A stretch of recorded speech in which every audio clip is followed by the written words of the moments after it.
All right, today we were talking about motivation. I had someone email me asking, I'm not really feeling motivated to recover right now, and I don't know if I should really invest in recovery, and I'm just kind of fed up with it, and I just don't really feel motivated right now, and I don't feel like I'm going to make any progress. And my answer to that was no, you don't wait until you're motivated to recover. There's a YouTube video that I remember hearing earlier on in my recovery that I absolutely loved. If you've heard of Mel Robbins, it's called Motivation is Garbage. And she basically talks about how our brain is there to protect us from danger and from harm. And when we hesitate to do something or to make a change, then our brain signals, well, there must be some danger involved if someone's hesitating to do something. So in this situation, it would be if we hesitate to, let's say, eat that pizza that scares us, or if that is us hesitating to actually go and sit down on the couch and you keep putting it off. These things that we keep putting off become bigger and bigger threats to our brain. So she talks about the 5-second rule, and it's basically very simple, and it's just saying 5, 4, 3, 2, 1 and doing it. And if you give your brain more time to think about what it is that you want to do that might feel uncomfortable, it's going to stop you from doing it.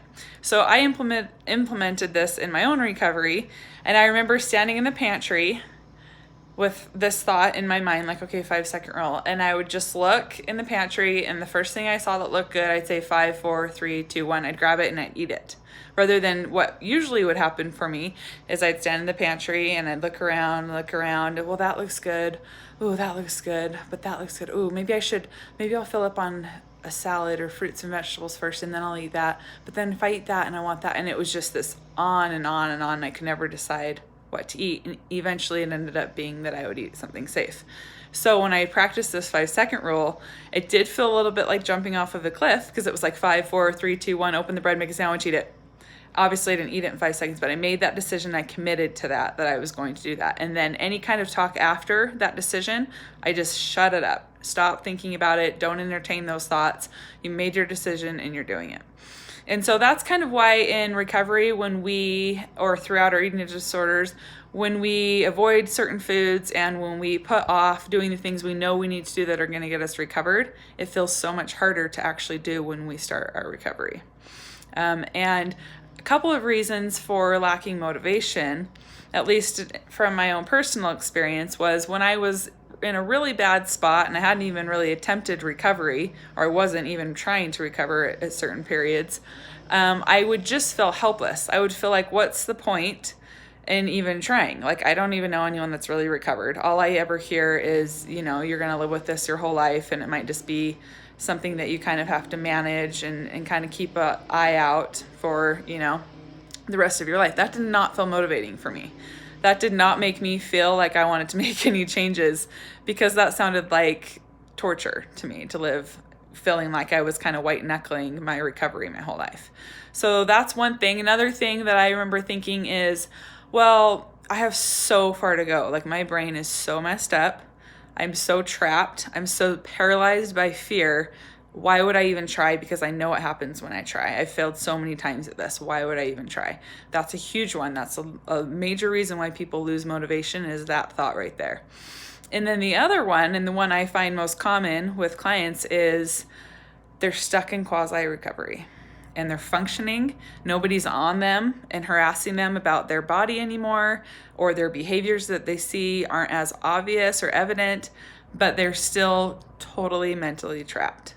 And so they think, well, I can get by. I mean, according to the people I'm around, I can get by living in quasi-recovery, but that that's not full freedom, and that that's not sustainable.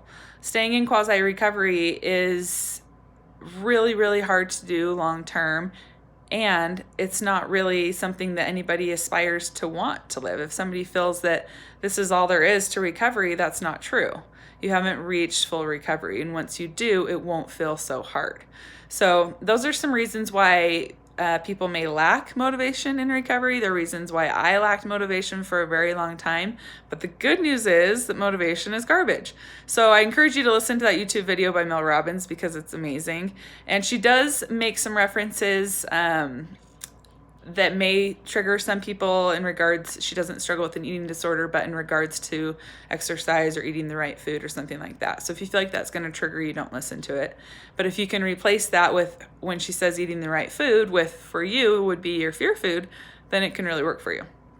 So let me know if you end up listening to it and what you think. And also please ask any other questions that you have. I really enjoy answering your questions because I feel like that's what people are looking for rather than me just talking about my own personal experiences in my recovery. So, all right, hope you have a great day. Thanks.